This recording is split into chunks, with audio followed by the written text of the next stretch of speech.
My name is Elev8. I'm the founder and CEO of Elev8 Cannabis, and we're at one of my dispensaries called Elev8 Cannabis. Just a little background story about myself. I was a young kid from Lagos, Nigeria. I moved to Chicago, Illinois at the age of 5. I didn't have a holistic home.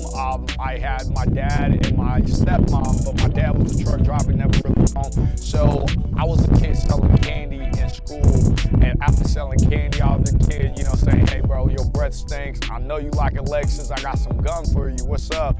Kids are buying gum, and from selling gum, I was at a house with my friend. His older brother was in high school, and he had a little grow plant. And at that time, I didn't know nothing about weed, man. I'm in middle school, weed was not even crossing my mind. And he just looked at me, he was like, bro, y'all trying to make more money? I said, what's up? I'm never gonna say no to money. So at that time, I'm like, okay, cool, what we gotta do? He said, look, I got some cannabis, I got some weed, and y'all can push it in school. And at that time, that's the first time I grabbed some weed, and I started selling cannabis. I got arrested at a really young age, at the age of 13. And at that moment, in my life, a lot of people counted me out. I was the black sheep in my family, so all my cousins, sisters, all of them, my stepmom would tell, people not to hang out with me. My cousins, their mom would say I'm a bad influence. They didn't want their kids around me. So I was just that kid. Nobody, everybody thought he would just not make it in life just because I just thought for myself in a way, right? And overall, I got, into the mentality of, not the victim mentality, and just taking 100% accountability for my life. And I did that, and now, I own my store. But, first time I smoked weed, I was in the car with my older brother, Isaac, and I remember he asked me if I ever smoked weed, and I was looking, I wanted to be cool, so I lied. I was like, yeah, of course I smoked weed. And at that moment, I never smoked weed, I never smoked it.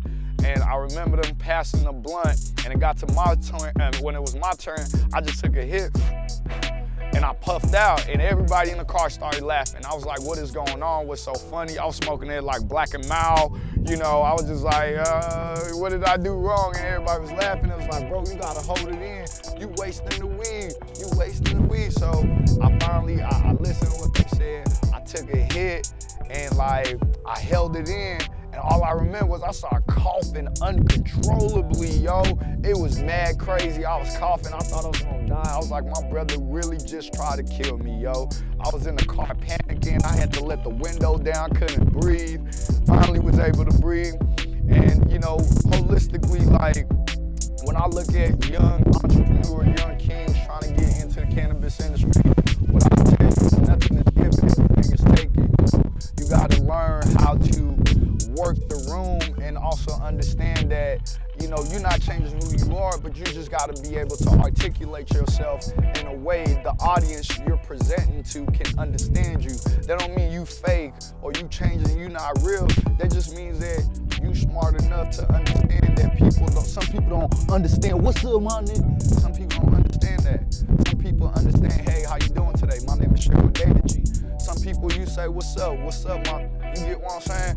But you just gotta understand the audience you're dealing with, and just never take no. No is an opportunity, is a hustler. Don't take no for an answer, figure it out. Work harder than everybody else. If you gotta start small, go big. Like Nipsey says, right? It's not a race, it's a marathon. So I'm gonna show y'all the front of the store, It's 420. I got my boy Zach with me. I just had some people from Just Incredibles. We had some little knucklehead kids spray paint the back of my store. But y'all know what we did? Instead of taking them to jail, we said it's all good, peace and love, right? I used to be a knucklehead kid too, so I know how it was. So come on, guys. We're just gonna paint it again.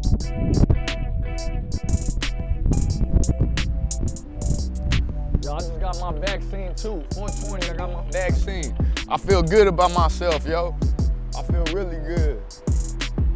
So right now, they paused the whole music, they paused everything because we're doing this interview with you guys. So this is Elev8 Cannabis in Athol, Massachusetts. This was the first place we got a host community agreement, non-opposition. musician. Outside of that, usually it's really fun.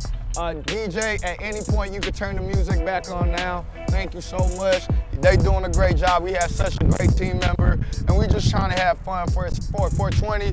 I became the youngest African-American man in the United States to open a cannabis dispensary too. So we turning up, stay elevated.